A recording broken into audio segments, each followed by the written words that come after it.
المهم انا عفته. طبعا كان بوقتها ولا واحد بالشاطئ، بس اني وعبد الحميد قاعد وانا اسبح. المهم ظليت اسبح بالمناسبه انا اعرف مثل ما قلت لكم، ظليت اسبح الى ان وصلت للنص، بالنص تماما يعني جواي ماكو اي شيء.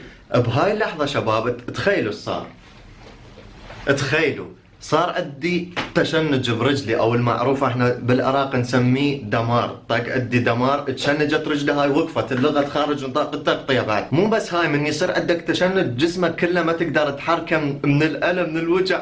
المهم ما اقول لكم ولا تقولوا لي، صرت اغط هيك اسبح احاول بس ماكو اغط، ما اقدر، الالم ما ينوصف يعني. اللي مجربين السباحه طبعا يعرفون هذا الشيء، تشنج يجيك فجاه ما اعرف ليش. المهم عبد الحميد هسه يقول موجود صح؟ موجود عبد الحميد. صدق عبد الحميد، عبد الحميد تعال.